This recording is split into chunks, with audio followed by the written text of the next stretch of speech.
Hi guys, James at Rampant Lion Reviews again for you today with another beer review. For this one, we are going to stick to Scotland and we're going to have a look at a beer from another brewery that I've never tried anything from before. So these guys are a relatively new addition to the Scottish beer scene. They are very small, so I think it's a really cool time to introduce these guys to you here on the channel for the first time. The beer that we're going to have a look at today is a style that you don't come across all that often, but it's one that I very much enjoy, and I think it's a really cool introduction to the brewery as well, in fact. So looking forward to this one. So hopefully it's another good beer, hopefully it makes for an interesting review, and I hope that you guys enjoy my take on this one as well. So yeah, for this review then, we are going to head through to Edinburgh and we're going to have a look at my first beer from Tartan Brewery. So this particular beer is called Double O. It comes in at 4.7% ABV, and this one is a 70 shilling Scotch ale. So yeah, not often you get to review a beer that is specifically called a 70 shilling these days. So yeah, I love a good Scotch ale, but I'm a bit biased, of course, being Scottish, so I'm very curious to see how this one turns out, as I said. So a little bit later on in the video, just before we taste the beer, I'll tell you how the shilling system works and a little bit about Scotch ales and stuff like this. But yeah, for the moment, we will focus on the brewery history as we always do. So as always, we'll go through that. If you want to get straight to the tasting, just fast forward. All the usual links are in the video description below. That's the brewery website, the link to my future reviews that hopefully I can do from Tartan Brewery. This is the very first time I'm trying one of their beers, as I mentioned, but there's all the usual social media down there. If you want to see more reviews, do please consider subscribing to the channel. The whole channel, of course, has a geography-based tagging system, so you can go into the homepage and search for beer based on country, city, state, county, province, prefecture, whatever it is you happen to be interested in. Do check out the playlists of beers from different countries. There is one there for all the Scottish beers that I've reviewed for you, and that's being added to very regular at the moment because I am at home in the motherland of Scotland for a little while. And as always, please do get in touch and let me know some of the other beers and breweries that you guys would like to see me review. It's always great to hear from you guys that are watching the videos, and the support that you show the channel is hugely appreciated. So anyway, on to my brewery notes then to tell you a little bit about Tartan Brewery for the first time. So Tartan Brewery, as I've mentioned to you already, are based in Edinburgh. And the company was founded in January of 2020 by Sean Fleming. So Sean has a background in accounting, but he wanted to get out of this, and so he saved up for a couple of years and then moved into brewing. And he'd homebrewed for about 5 years before actually founding the company. So he was homebrewing from around 2015 or so, I think. But the brewery is very small and it's based in Sean's garage in the Trinity area of the city, and he's currently focusing on just getting his beer out there in Edinburgh, and he actually delivers his beer on his bike. But he runs a 1 BBL brew kit and produces 3 batches every 2 weeks, which gives him a total output of around 12,000 litres of beer per year. But the name Tartan comes in 2 parts. So Shark is because one of Sean's friends called him Mark on a night out for the very first time that they met, and eventually he got drunk enough to tell this new friend and said, my name's not Mark, it's Sean. So the friend drunkenly replied, we should call you Shark, and apparently this has just stuck since then. And then using Tartan was just a way to ground it as a Scottish brewery, apparently. So there you go, that's Tartan Shark. But as of November 2021, when I'm filming this review for you, these guys have produced around 20 different kinds of beer according to Untappd, and yeah, that will be them getting ready to celebrate their second birthday quite soon when you think about it, January 2022.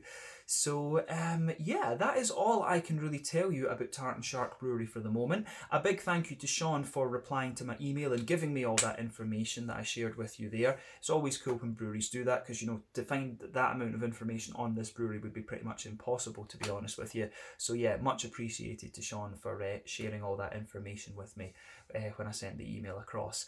But yeah, that's all I can really tell you for the moment. Like I said, if you want to learn more, you can check out the brewery website. You can keep up to date with what's going on by following them on Facebook and Instagram and stuff like this. And if you want to learn more about all the different beers that these guys have done, you can check out the Rate Beer, Untappd and Beer Advocate pages and see what they've got on there. But yeah, that's it. Let's get on and actually have a look at the beer itself then. So just to have a little look at the artwork on this one before we open it up. As you can see, it is pretty cool actually, this one. I think it's quite a snazzy design actually, like a shark fin coming out of the water, just tartan edged. So yeah, it is pretty cool, I have to say. Tells you a little bit about the beer in the back, and we'll get Onto that in a minute, but it says on the side here, canned conditioned beer from Edinburgh's smallest brewery, handcrafted, low impact and vegan friendly beer delivered by bike for good measure. But yeah, that's pretty cool in fact. But it tells you a little bit about the beer itself on the side here. So the underrated little brother to the 80 shilling. Enjoyed by everyone from undercover agents to gorgy milkmen. Gorgy, of course, is what you call people from a certain area of Edinburgh. It's the ultimate easygoing beer. No frills, no exotic ingredients, just the beer flavoured beer that's slightly more interesting than your average layer. So yeah, it tells you tasting notes. We're going to ignore that. But the malt base in this one is pale malt, wheat malt, Munich, Vienna, crystal, and brown malts, so that should be quite interesting. And then the hops are German, Hercules and Hallertau Blanc. So Hercules, if I remember rightly, comes in somewhere in the region of 6.5% alpha acid, and it's usually a bittering hop, that one. But it's quite a nice kind of big bittering hop. That might be a bit stronger at 7% alpha acid, somewhere between 6.5 and 7 anyway. And then Hallertau Blanc is a very nice one. That's another German high alpha acid hop. I think that's around 11% alpha acid, and it normally gives you a nice kind of gooseberry type flavour in my experience. So yeah, interesting hop choice actually. I wouldn't have ever thought to put those in a Scotch ale, to be honest with you. I would have thought it would maybe be more Bramling's Cross, because that's what they often use in barley wines and stuff down in England to get these kind of red fruity flavours. But yeah, interesting stuff anyway. So to tell you a little bit about the Scotch ales and the wee heavies and stuff like this. So Scotch ales, I personally think there's kind of two categories of these. So the Scottish Scotch ales tend to be a little bit more kind of sort of toasty and grainy in a sense. The brown sugars are a little bit more kind of toasty, and I would say that the bread is a little bit more kind of grainy in a sense. If you compare that with the sort of Scotch ales that you're going to get from the American breweries or American style breweries in various countries, I guess we can say, the American take on this style is a lot more kind of, the brown sugars are a lot kind of sweeter, the red fruits are a lot kind of brighter and kind of sweet and oily as well. I guess you could say that the traditional Scottish Scotch ales tend to have a little bit more of a kind of dried fruity character, to be honest with you. Those for me would be the main differences between a kind of true to style Scottish Scotch ale and a sort of new world American style Scotch ale. The wee heavy term, as far as I can remember, was actually coined by the Americans when they took the style over to America. And yeah, basically it's like pretty much any style that the Americans get. They'll sweeten it up and they'll do all of this kind of things to it. But when it comes to the shilling system, the shilling system was what was used with pound sterling before they decimalised it and used pence. So basically there was a scale, and the shilling refers to the tax that used to be on these beers. So you had the 30 shilling, 40, 50, 60, 70, 80 and 90 shilling beers. What is these days considered a Scotch ale, a wee heavy in America, is somewhere between the 80 and 90 shilling. You do also have the 160 shilling, which is, just a big beast of a thing. But yeah, the shilling, basically, as you go up the scale, you've got more malt content, therefore you've got more alcohol, and thus the beer has a higher tax on it. So that's where this whole shilling idea comes from. So this one is towards the top end of the scale, but not, there are ones that are heavier and bigger than this, of course. So in my opinion, the best Scottish brewed Scotch ales that I've had, Old Parochial from Tempest Brewery down in Galashiels, that's probably the best American style one that you'll find in Scotland. And the other, when it comes to a more traditional one, I would say the 160 shilling from Track Your House is one that you really need to try if you want a proper old school one. But we'll need to see how this one lives up as well, of course. And there are a few other ones that I need to try. If you want a really classic Scottish beer, of course, you have the Old Jock from Broughton Ales. That's one that you really should check out as well. But anyway, that's enough about about teaching you about Scotch ales. I get very excited about this when I get the chance to review one of these, but we'll get on and actually have a taste of the beer itself. So yeah, this is a 330ml can. I bought this one, I believe, at Beer Hive in Edinburgh, which I do recommend you check out. Otherwise, it was bought at Campervan Brewery's taproom. It was one of the two places that I bought it, and I think it cost me somewhere in the region of like £3.50. So that is somewhere in the region of €4, so 40 Swedish kroner for those of you watching back over in Sweden, and I guess maybe in the region of like $5 American, something like that. But yeah, 4.7% Scotch ale, this one. It says 4.2 on the can actually, so I guess there's a little bit of disagreement between Untappd and what's on the can, but we'll keep that in mind. So a 4.2% 70 shilling Scotch ale. Let's get this guy out anyway, and we'll get on with the tasting now. The can felt pretty solid when I opened it up. There we go. We're just going to pour this. There we go.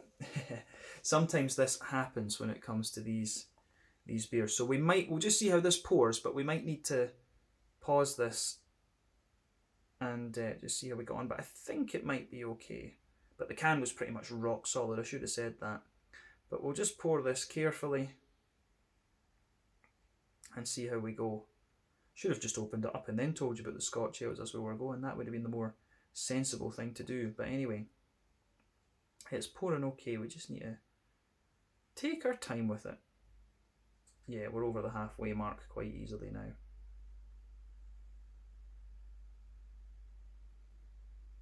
Yeah, there we go.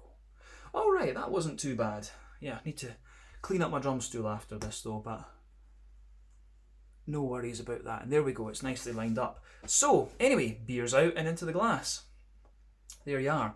So, as you can see, the head got a little bit excited on this one, but it does say it's best before January of 2022. I'm not sure exactly when this was canned. It doesn't have a canned on date on it, in fairness, but yeah, that doesn't matter too much with a more malty beer like this. But anyway, as you can see, the beer's poured with about a 2-finger frothy, I would say kind of beige sort of fawn coloured head. I'd just let you have a little look at that. You can see the exact colour of it on the camera. There's a very slight kind of beige fawn tint on this one. It looks very, very good. But yeah, that will of course fade away to be a kind of just thin foamy layer a little bit later on. But like I say, the beer, obviously the secondary fermentation had been going on for a little while there. But in terms of colour, I think it's fair to describe this one as a sort of deep blood orangey amber. It does look very, very nice. It has got a wee hint of a kind of mahogany tint to it, but I would be more comfortable describing this one as a very kind of deep orangey amber. It's almost kind of similar in colour to like a West Coast double IPA, a proper old school West Coast double IPA. There's one or two carbonation bubbles visible sticking to the side of the glass, and just one or two kind of popping up towards the bottom of that head there. But to be honest with you, this kind of colour is not unexpected when it comes to a Scotch ale. You can get them darker than this, you can get them a bit brighter than this, but this is exactly what you would expect. Now remember, when it comes to the Scotch ale, the colour of the beer, well, all beers, the colour of the beer depends on 1, the type of malts that you use, 2, the length of your wort boil is also going to play a role, because the longer you boil the wort, the more the sugars caramelize, thus you get a darker colour of beer, but mainly it's the type of malts that are going to decide your EBC rating. Any adjuncts that you do and any barrel agings that you do as well will affect the colour, but unless you're having a big heavy Scotch ale, I don't think that's something you really need to care about too much with this style. But yeah, lovely looking beer this. I think we can leave the appearance at that and have a look at the aroma then. So let's go for it and see what we get with this one. Ooh, it does smell quite nice actually. Yeah, I think this is going to be pretty solid. I think it's going to be quite authentic. But the other impression that I have of this, when you have a beer that's brewed in such a small batch like this, it doesn't come across as kind of overly refined in a sense, because you can always kind of tell with the very small batch brewed beers, they've just got a little bit of that kind of raw home-brewed feeling to them, and you can smell that in this beer just with some of the breadiness and the sort of graininess that you get out of it. So you can really smell that in this beer. You can get that straight away with this, that this is a really small batch one, but it is true to the traditional Scottish take on the Scotch ale. You've got that lovely big kind of grainy brown bready sort of thing coming out of it, but you can smell the sweetness of the German and Austrian malts in this. We would say that. So yeah, lovely smelling beer, I have to say. Let's break it down. So the backbone of this one is definitely a sort of wholemeal brown bready bread crust type thing. Definitely that, like a sort of hedgehog roll, tiger roll, something like that. That's what you're getting as the backbone for this beer. On top of that though, you've got a mix of white and kind of wholemeal brown bread in there, and then on top of that you've got a little bit of brown sugar. I would say there's one or two little kind of woody undertones to this one. Yeah, there's definitely a wee bit of a slightly woody and slightly nutty kind of thing going on with the beer, and that's quite common in Scotch ales as well. You can often get that with them, you know, it varies whether it's 40, 50, 60, 70, whatever. You can quite often get this type of character out of it. But yeah, lovely little bit of woody and nutty character in there. Big bread crusty backbone, brown and white bread, and then you've got the brown sugars on top of that. Now the brown sugars, I would say, come across as quite toasty and roasty and toasty in a sense. So you've got a lovely big McVitie's digestive biscuity sort of thing, a good little bit of a kind of toasty caramel character to it, but you've also got a nice big oily sweet part to this beer as well. So I really like how that goes together with this one. It's certainly got that kind of toastier and kind of grainier brown sugary note that you would expect of a Scottish brewed Scotch ale. So yeah, I like that about it. One of the things that you can tell with this as well, I think this is maybe a standard sort of 90-minute boil that this one's had, because the brown sugars don't come across as being too leathery, to be honest with you. So yeah, the longer you boil the water in these beers, quite often the brown sugars just get really leathery, and you can smell that in them and taste it, of course, as well. So yeah, that's not uncommon with this beer style. But yeah, the malty backbone of this is pretty solid. Let's have a look at the hoppy side and the fruity side of the beer, just to see what we get. And again, I find this quite interesting because you still actually get, if I was smelling this blind without knowing the hops, I would think that it was an English hop that's in this, because you do get quite a little bit of that earthy herbal sort of thing out of it, but I'm guessing that's probably the yeast strain that's been used. But yeah, I do get a little bit of a kind of earthy herbal sort of thing out of this one. On the green component of the hops, there's it has got a fairly smooth, slightly floral character to it, but for the most part the green component is quite light and grassy in a sense. It's like a wet, freshly cut grass that you get out of this one. So enjoying that with this beer, I have to say.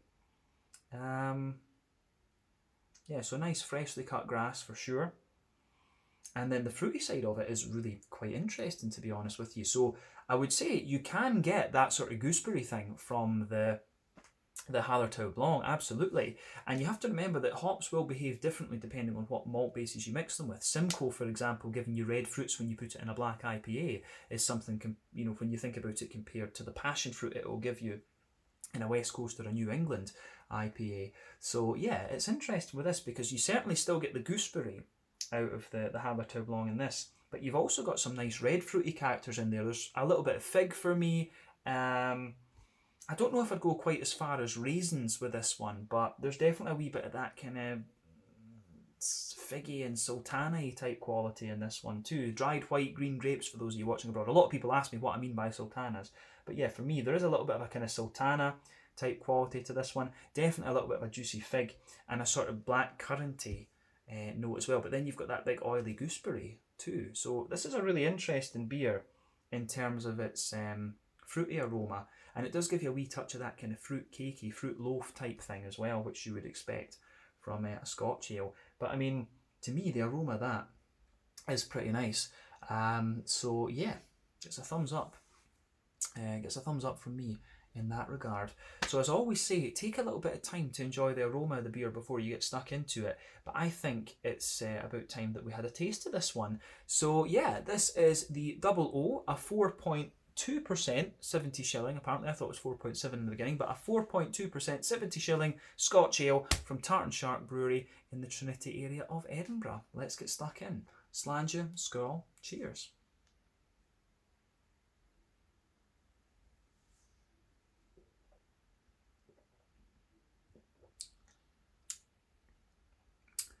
Yeah, it's pretty solid, I have to say.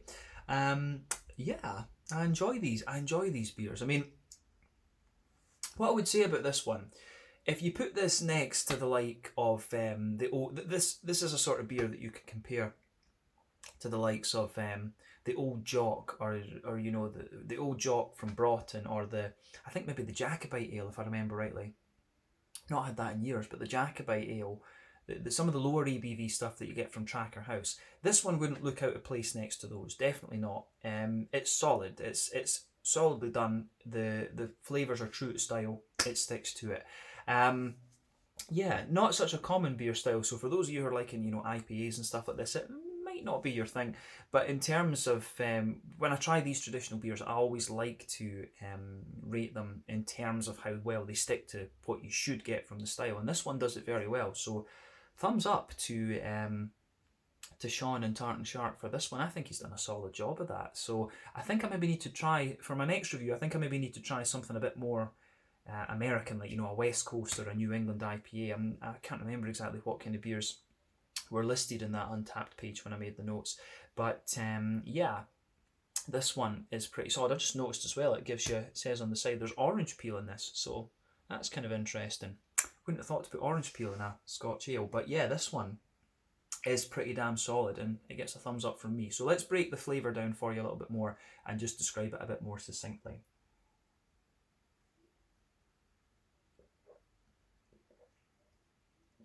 Yeah, so this is one of these beers where it actually, the flavour really comes across quite similar to the aroma, and so we'll just go through it.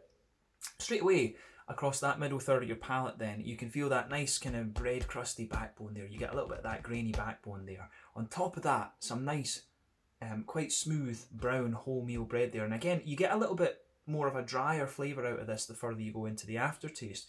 Towards the front of that middle third of your palate, you've got a little bit of a woody character there. There are one or two little nutty things as well, which I really enjoy. But kind of down the middle line of your tongue, that's where you get the kind of biscuity backbone of the beer. So on top of that, down the middle line of your tongue, or maybe it's right to say there's like a circle in the middle of your tongue, you've got that kind of McVitie's digestive backbone to the beer. The brown sugars in this are quite biscuity, but also quite toasty. So it's a bit hard to distinguish. Maybe it's like a toasty caramelly note and then a bit of McVitie's digestive on top. But yeah, on top of the brown bread, that's where you've got these kind of brown sugary notes for sure.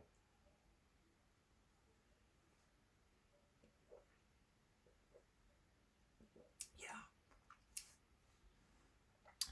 That is just pretty damn solid, I have to say. So, yeah, if you go into the dead centre of your palate, you do get a wee bit of a sweet caramel out of this, but it does come across as a little bit more kind of caramelised, and there is a wee bit of that leathery character in this one. So maybe I was wrong with what I said earlier. Maybe this one has had a slightly longer wort boil than just 90 minutes. But it does go about its business very nicely from that perspective. Yeah, I think the malty side of this beer, it's critical that you get that right when you're doing this style. The malty side of this beer is done really well, and I think probably looking at what's in this one, I think the brown malt is probably what's giving you the backbone and the slightly drier, more bread crusty backbone. The Vienna malt would likely contribute to that as well. And I think the wheat is probably kind of thickening out the bready characters of the beer. The Munich, I'm surprised the Munich would normally smoothen it out, because Munich malt will give you this lovely kind of smooth white bready sort of thing, and Crystal I think is probably contributing to the brown sugars. Crystal and Vienna are probably responsible for the brown sugary notes in this when you look at the malt profile of this one. But yeah, like I say, bread crusty backbone, smooth kind of brown bread there that dries out a little bit further, wee bit of woodiness, very slight nuttiness as well towards the front of that middle third of your palate. Sort of toasty brown sugary circle there, a little bit of McVitie's digestive on top, and then a more concentrated kind of toasty brown sugar in the dead centre of your palate. I think that sums up the middle third of your tongue quite well. So let's look at the back third of your palate then. So border region between middle and back third of your palate. Again, you've got a little bit of a bready build up there with a wee bit more bread crust and so on. Then the base of that back third of your palate has similar layers. So you've got that nice kind of grainy bread crust there. It's a little bit more intense and drier towards the back of the palate. On top of that, the brown bread again. You can feel it's slightly thicker and a bit more fluffy in a sense, but again, it's a little bit more grainy. And then on top of that, you've got the kind of yeasty character of this beer. So the yeasty notes are a little bit more woody, and it's a bit more like a kind of airy, a little bit more of an airy kind of brown bready character on the outside, but you do get some of that kind of dense, doughy, yeasty kind of character there on that back. On top of that, on the back third of your palate too. So when you're coming from the back of your palate forward, you can feel the flavour is just a little bit taller, but then as you come further forward, it just condenses down a wee bit, and that gives you your more kind of light bready and brown sugary notes together. So the malty and yeasty backbone of this beer is done really pretty well, actually. This is really more of a kind of traditional beer than an American style craft beer, I would say. So like I said, I think for my next review I need to try something from them that is a bit more American, then we'll see both sides of the coin. But I think this is solidly done, absolutely. So yeah, in terms of the hoppy side of the beer then, let's move on to that.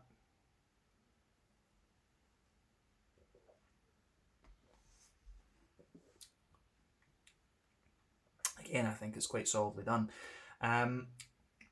as I said earlier, if I was blind smelling this, I would have thought, a bit of Bramlin's Cross. That would be the obvious candidate for me.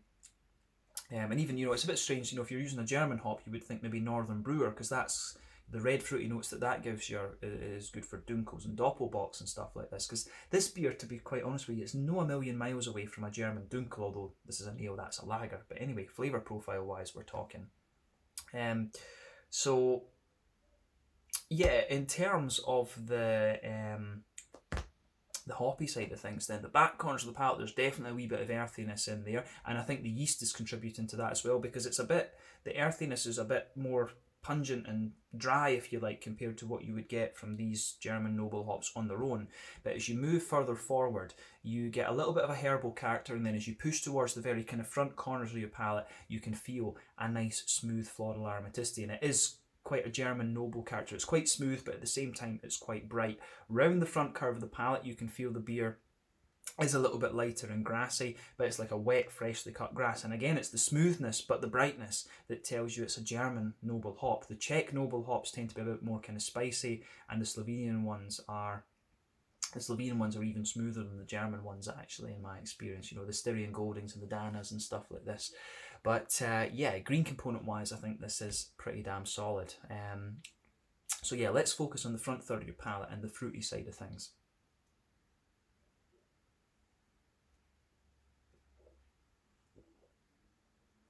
Yeah, the fruitiness is potentially a wee bit sharper. Sharper is probably not the right word, but the fruitiness is a wee bit more kind of punchy almost, compared to what you would think from the aroma. But border region between front third and middle third of your palate, again, you get a little bit of a bread crusty build up. Base of that front third of your palate is a more kind of brown bready sort of thing. Then on top of that, you get that nice oily bubble where the juicy fruity esters from the hops just roll their way out of the beer. Obviously, we're going to have to talk about the orange peel in here as well. But I think the orange peel is actually quite subtle in this one, to be honest with you. So the orange peel almost kind of blends in, I think, to the brown bread on the base of that front third of your palate. Then you've got everything else kind of sitting on top of it. So actually, towards the back of that front third of your palate, the beer's almost a little bit kind of cakey and fruit loafy, if that makes sense. But as you come further forward, you get a little bit of a kind of sultana-like flavour there. It's a little bit, so the back half of that front third of your palate is a little bit like a kind of dry sultana type, maybe very slightly datey, I would say. But then as you move into the kind of front half of that front third of your palate, you can feel that you've got a mix. You can feel the gooseberry from the Hallertau Blanc. It's very obvious for me. There is quite a wee bit of gooseberry in this beer. But you do also get a little hint of a kind of red fruity sort of thing. You do get a wee bit of a figgy kind of black curranty note with this one. So yeah, this is a really interesting Scotch ale in the sense that it sticks to the kind of lighter fruits rather than the more red fruits, if that makes sense. The dates, that kind of datey sultana type thing, and the gooseberry, because quite often these beers can lean a little bit more towards black currant and blackberry type flavours actually. But this one does a really interesting thing. The Hallertau Blanc, I think, is a really interesting hop, and you just get that wee hint of the orange peel mixing in with the bread underneath as well, which kind of grounds it too. But yeah, the fruity side of this beer is interesting, but like I said, very, very nicely done. So overall, this beer, I've enjoyed this one because it's a style that I enjoy. I get excited about this style because you don't find it too often. But yeah, I think this is pretty solid done. It's a really kind of true to style, traditional Scottish 70 shilling. So well done to Tartan Sharp from that. But let's round off this review with the mouthfeel then. So mouthfeel wise, I would say this beer is I would say that this beer is mid-bodied, kind of right in the middle of the spectrum actually. Carbonation is quite smooth. It does feel kind of nice and clean. As I always say with Scottish beers, they always feel quite clean. We're very proud of our tap water in Scotland, so yeah, it has that lovely kind of cleanliness to it and a little bit of slickness at the same time. The malt base, as we've said, has a bit of, it's quite a smooth, dry, but slightly dry malt base. There's not too much sweetness to this. The sweetness is kind of a bit more toasty in a sense, but that's what you would expect of a traditional Scottish brewed Scotch ale. In terms of IBUs, I don't think this one's too high. It's probably about 20 or 25, something like that, but you've got all that kind of graininess from the beer as well, which is maybe amplifying that a little bit. And to be honest with you, in this beer, it's a bit hard to distinguish between the kind of grainy dryness and the hoppy bitterness. So 25 IBUs is probably generous for this one in that sense. But the fruity side of the beer is nice and oily. It's got some nice juicy sweet characteristics to it, but also a nice dry fruity character as well. The German malt base, and well, German and Austrian, I guess we should say. Crystal's an American malt, but the choice of malt base in this, I think, is really well done, and the hoppy things are. I wouldn't have ever thought to use these in a Scotch ale, to be honest with you. Bramling's Cross for me would be the obvious candidate, but it certainly works. So thumbs up to Sean for having a look at these. But yeah, I think this one has been really nicely done. So I need to try something a bit more American from these guys next time, I guess. Unless they've got some other Scotch ales. If they do, I would be very keen to try those on the basis of this one. But yeah, this one was the Double O, a 70 shilling Scotch ale at 4.2% ABV from Tartan Brewery in Trinity in Edinburgh. Awesome stuff. So looking forward to more from this brewery. But once again, thank you for watching my beer reviews. Until the next time, please like, subscribe, share, all the usual YouTube stuff. Let me know your own thoughts on this beer in the comment section below. Let me know what your favourite beers are from Tartan Brewery if you've tried them. And hopefully we can feature more on the channel soon. But thank you again, and I'll catch you guys later. Slàinte, skål, cheers. Check out my social media, check out theirs, and I'll see you with more reviews very, very soon.